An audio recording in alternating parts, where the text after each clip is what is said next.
join us for an exclusive behind-the-scenes look at the next installment of the most celebrated RTS franchise of all time. This is Command & Conquer: Beyond the Battle, Part 1.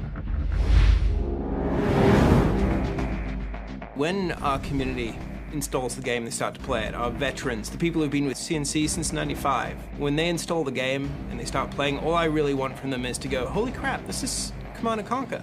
This feels like a Command & Conquer, a classic Command & Conquer game. It feels like Generals. So the core concepts in the original Command & Conquer RTS games were really about building a base, defending that base, and building an assault army that you could go attack the other base. First thing we said is we need to kind of wash the stain of CNC4 away. And to do that, you really have to get back to your roots, to get back to what it was that made your fans in the first place. Well, to me, the roots of Command & Conquer are always about base building that doesn't feel like a chore, harvesting that doesn't require your full attention, and a focus on fast action and lots of viable strategies in the actual combat. Going back to upgrades and abilities that matter, player powers that feel visceral, and then at the same time, super weapons, commando units are back, and then we're adding a couple new flavors in there like caster units that we haven't exposed yet to the public.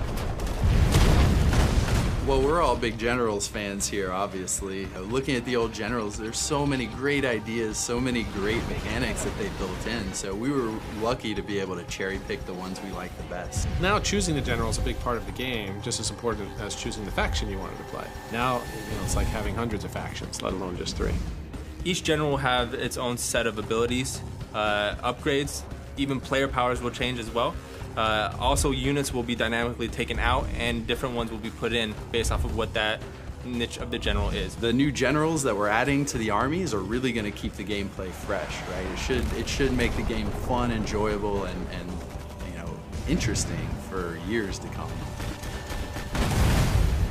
So what I really find exciting about the next Command & Conquer is that this is a product that's going to be aimed directly to consumers, going directly to consumers and appealing to them for the success of the product, but more importantly for the feedback.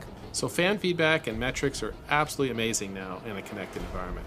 In the past, we just made a game, we put it in a box, we got the feedback years later, we could make a change in a sequel. Today, we can hear the fans immediately, we can look at the data, we can change stuff daily, weekly, monthly. We can engage in this sort of ongoing conversation with our fan base, where if, say there's a general that we put out that we didn't balance quite right, we will get that feedback immediately.